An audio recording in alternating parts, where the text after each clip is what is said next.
Você já se perguntou por que, mesmo com toda a tecnologia, com drones, scanners e robôs, a gente ainda não abriu todos os túmulos que existem por aí?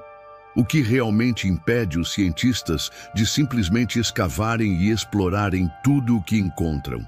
A resposta, meu amigo, é muito mais complexa e fascinante do que uma simples lenda de maldição. Muitas vezes, o medo não é do sobrenatural, mas sim de algo muito mais real, algo que pode causar um dano irreversível. A gente está falando de uma destruição silenciosa. E é exatamente isso que acontece quando o tesouro é tão valioso, tão frágil, que o simples toque pode ser o fim. Imagine um túmulo cheio de múmias, múmias de ouro, não apenas com máscaras e joias, mas com corpos completamente revestidos, de sandálias a coroas, como se tivessem sido banhadas em luz dourada. Parece coisa de filme, certo? Mas é real. E aí vem a grande questão. Por que cientistas têm medo de abrir esse tipo de túmulo? Por que o pavor de expor à luz algo que esteve escondido por milênios? E o que, afinal, pode acontecer de tão terrível? Se você também fica arrepiado com esses mistérios, já sabe, né? Deixa o seu like e se inscreve no canal. A gente desvenda o que a história e a ciência insistem em manter sob 7 chaves.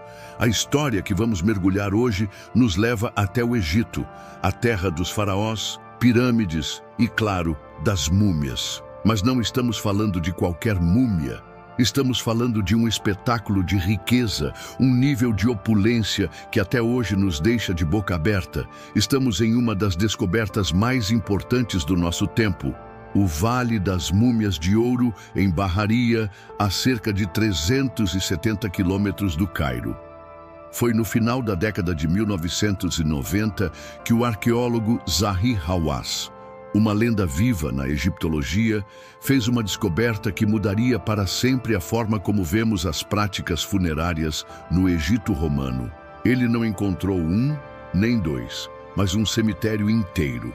Uma necrópole com cerca de 250 múmias já catalogadas, e a estimativa é que existam milhares. Mas o detalhe é que essas múmias, muitas delas, não estavam simplesmente enroladas em bandagens. Elas estavam ricamente decoradas, algumas com máscaras de ouro, outras com sandálias de ouro, e muitas, acredite se quiser, com o corpo inteiro coberto por um gesso especial com detalhes dourados. Era a prova de que a vida após a morte não era apenas uma crença para eles, mas um negócio de luxo. Acontece que esse cemitério não era para faraós ou grandes reis. Era para a elite da época. Pessoas ricas que podiam pagar por um kit de mumificação completo, com direito a todos os luxos para a jornada final. Eram banqueiros, comerciantes, pessoas importantes que queriam levar a riqueza que acumularam em vida para o outro lado. Mas a beleza dessas múmias é, na verdade, a razão do grande problema. Imagine só, após milênios debaixo da terra, a fragilidade desses corpos é absurda. Eles são como cascas de ovos, e qualquer movimento errado pode ser fatal. E o pior, a exposição ao ar, a umidade, a luz, o oxigênio, são como veneno para esses corpos mumificados. É um paradoxo cruel. Para estudá-los, é preciso removê-los, mas removê-los significa expô-los a um processo de deterioração que a ciência, mesmo com toda a sua tecnologia, ainda luta para controlar. A grande ironia é que quanto mais lindo o artefato, quanto mais rico o túmulo, maior o medo. O medo de que o simples ato de respirar perto de algo tão antigo possa ser o suficiente para desintegrá-lo, transformando o que era uma relíquia eterna em um monte de pó sem valor. E o que acontece quando a ganância fala mais alto que a ciência? O que os arqueólogos descobriram que os fez parar tudo? A grande ironia da arqueologia é que muitas vezes o que a gente mais quer ver é o que a gente menos pode tocar. E no caso das múmias de ouro de Bahariya, essa realidade se tornou um pesadelo. Os arqueólogos estavam lidando com um material que não era apenas frágil, era uma espécie de quebra-cabeça de 2000 anos, com peças que poderiam virar pó a qualquer momento. Eles descobriram que o processo de mumificação, para a elite da época, envolvia um tipo de gesso muito delicado, misturado com pigmentos e, claro, pó de ouro. Esse material era aplicado diretamente sobre o corpo, como se fosse uma capa de super-herói para a vida eterna. Mas a desvantagem é que, ao longo dos séculos, essa capa se tornou tão quebradiça que a simples mudança de temperatura e umidade da tumba para o ar livre era o suficiente para causar fissuras e desintegração. Era como tentar mover um castelo de areia feito de poeira. O medo de quebrar e de perder para sempre uma informação histórica valiosíssima era real. E não era só o gesso. As múmias em si, muitas delas, não estavam em sarcófagos de pedra. Elas estavam em caixões de madeira que se desintegraram com o tempo. Isso significava que os corpos estavam expostos à umidade do solo, a fungos, a insetos e, o pior, a bactérias. É aqui que o medo científico se encontra com o medo popular. A gente pensa em maldição e imagina fantasmas ou pragas sobrenaturais. Mas os cientistas pensam em algo muito mais assustador e real: patógenos ancestrais. Micróbios que ficaram presos e inativos por milênios e que a abertura de um túmulo poderia, em teoria, liberar. Já parou para pensar na chance de um micro-organismo que a nossa medicina nunca viu ser liberado para o ar?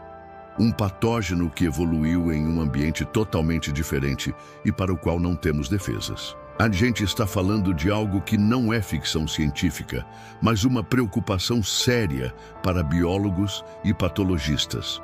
A equipe de Zahi Hawass não era ingênua. Eles sabiam dos riscos, mas o tesouro era grande demais para ser ignorado. Foi aí que eles decidiram criar um plano de ação meticuloso. Para cada múmia, um protocolo. Não era uma escavação, era uma operação cirúrgica de alta precisão. Eles usaram ferramentas especiais, aspiradores de pó a vácuo para remover a areia com cuidado e até mesmo microscópios para examinar o material no local. O primeiro grande dilema era remover a múmia inteira ou tentar estudá-la e preservá-la no local. Se removedora, havia o risco de quebra. Se deixada, havia o risco de que, com o tempo, a umidade e as variações de temperatura, ela se deteriorasse naturalmente e fosse perdida para a história de qualquer forma. Eles decidiram pela remoção, mas com uma abordagem jamais vista antes. Algumas das múmias, as mais frágeis, foram literalmente engessadas e reforçadas no local, com materiais de conservação especiais, para depois serem removidas em blocos de terra e levadas para um laboratório onde as condições de umidade e temperatura seriam controladas. Eles não estavam apenas escavando, estavam salvando uma cápsula do tempo. O que eles não esperavam, no entanto, era a reação do público. As pessoas viam as imagens, o ouro, e automaticamente imaginavam que os cientistas estavam desrespeitando os mortos. A lenda da maldição dos faraós, mesmo após um século de desmistificação, ainda assombra o imaginário popular. Mas a verdadeira maldição, a que realmente amedronta os cientistas, é a perda de informação, a destruição da história, o pavor de ser o responsável por aniquilar uma peça inestimável do passado. O que eles encontraram dentro desses túmulos, no entanto, foi ainda mais chocante, algo que fez com que eles parassem de imediato, reconsiderando toda a operação. Mas o que poderia ser tão assustador para parar a busca por conhecimento? A equipe de Hawass percebeu rapidamente que eles não podiam simplesmente remover as múmias de seus caixões e túmulos. Era preciso um estudo mais aprofundado, sem o menor contato físico. E foi aí que a tecnologia moderna entrou em ação. A solução foi a tomografia computadorizada, ou CT scan. um método não invasivo que permite aos cientistas ver o que está por baixo das bandagens e do gesso sem tocar em nada. O que eles viram foi ao mesmo tempo fascinante e aterrorizante. As imagens de alta resolução revelaram não apenas os restos mortais, mas também uma série de artefatos escondidos dentro das bandagens. Pequenos amuletos, joias e até mesmo papiros que os antigos egípcios acreditavam que iriam proteger o morto em sua jornada para o além. Mas o que realmente chocou a equipe foi o estado de alguns dos corpos. Eles não estavam apenas ressecados. Muitos exibiam sinais de doenças e deformidades que poderiam ser estudadas. E foi aí que a grande pergunta científica se uniu ao mistério do tema. Os cientistas se depararam com um tipo de múmia que eles não tinham visto antes. Uma que não foi feita por embalsamadores profissionais, mas por pessoas comuns, usando o que tinham à mão. Isso significava que o processo de mumificação não era perfeito. E os corpos estavam em um estado muito mais frágil e imprevisível. Em algumas múmias, eles encontraram insetos e fungos que se alimentaram dos restos mortais após a morte, algo que nunca aconteceria em múmias bem preservadas de faraós. O que eles estavam enfrentando não era uma maldição, era a negligência e a falta de conhecimento dos antigos. E essa imperfeição era, paradoxalmente, a maior ameaça. A revelação mais assustadora veio de uma múmia específica, uma das mais belas, coberta com gesso e adornos dourados, que parecia um tesouro intacto. Ao analisá-la com o tomógrafo, os cientistas perceberam algo bizarro. A múmia tinha o corpo deformado, com as pernas em uma posição estranha. Ao investigar mais, eles descobriram que a mumificação não foi feita com o corpo inteiro, mas com partes de corpos diferentes. Era uma espécie de colagem humana. A equipe ficou perplexa. O que poderia ter acontecido?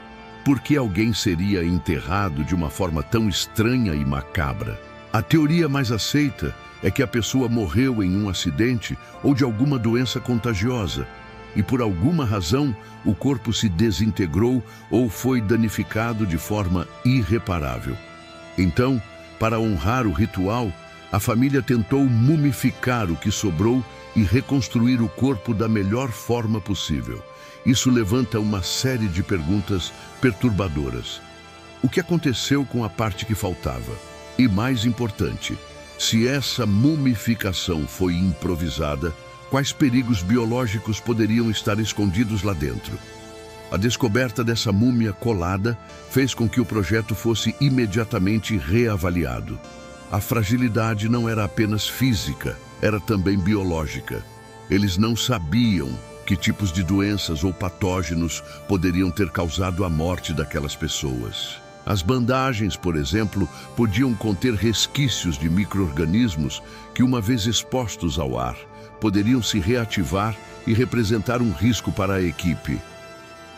O medo, antes focado na preservação da peça histórica, agora se expandia para a saúde e segurança dos cientistas. O que parecia uma aventura arqueológica se transformou em uma investigação criminal com milênios de idade e com a ameaça invisível de um inimigo biológico. Eles estavam literalmente brincando de detetives com os mortos, mas com um perigo real pairando sobre suas cabeças. E se uma dessas múmias não estivesse apenas morta, mas também portasse um perigo biológico ainda desconhecido? O que eles fariam? Parte 4.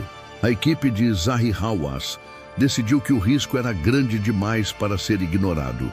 A descoberta da múmia colada e o potencial biológico de patógenos desconhecidos fizeram com que eles repensassem toda a abordagem.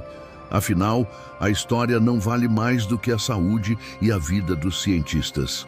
E se eles encontrassem uma nova praga, algo que pudesse se espalhar pelo mundo em questão de dias? O que começara como uma corrida pelo conhecimento se tornou uma corrida pela precaução. Eles decidiram que a única forma de continuar era com o máximo de segurança possível. Eles reforçaram os protocolos, trouxeram biólogos e patologistas para a equipe. E as múmias mais frágeis, as que poderiam conter as maiores surpresas, foram deixadas no local sob vigilância constante até que uma tecnologia mais segura para lidar com elas fosse desenvolvida. A grande ironia é que quanto mais a ciência avançava, mais eles percebiam que a sabedoria de um antigo medo popular tinha um fundo de verdade. A maldição não era uma lenda de espíritos, era a maldição da ignorância humana, a maldição de mexer em algo que não compreendemos completamente. No final, a razão pela qual cientistas têm medo de abrir túmulos, como o Vale das Múmias de Ouro, não é mágica ou sobrenatural. É uma mistura de 3 medos muito reais: o medo de destruir a história, o medo do desconhecido biológico e, o mais importante, o medo de ser o responsável por aniquilar algo que nunca mais poderá ser recuperado. É o pavor de, por um ato de curiosidade, transformar uma relíquia imortal em um punhado de pó sem valor. A história da arqueologia é uma história de dilemas. De um lado, a urgência de descobrir. Do outro, a responsabilidade de preservar. O caso das múmias de ouro nos mostra que, às vezes, a melhor coisa a fazer é simplesmente esperar. Esperar que a tecnologia nos alcance, que a ciência evolua e que tenhamos as ferramentas necessárias para não apenas desenterrar, mas também para proteger o passado. E essa é uma lição que vai muito além dos túmulos. É um lembrete de que nem todo mistério precisa ser resolvido imediatamente. Alguns segredos da humanidade devem permanecer guardados, talvez para sempre, para que a sua beleza e o seu valor não sejam destruídos pelo nosso próprio desejo de conhecê-los. O que é mais assustador, a maldição de uma múmia ou a destruição causada pela mão humana? A resposta talvez esteja no próximo túmulo que os cientistas decidirem deixar intocado. Se você gostou de desvendar esse mistério com a gente, não se esqueça de deixar o seu like e se inscrever no canal. E comente aqui embaixo qual outro mistério do mundo você gostaria que a gente explorasse. A gente se vê no próximo vídeo.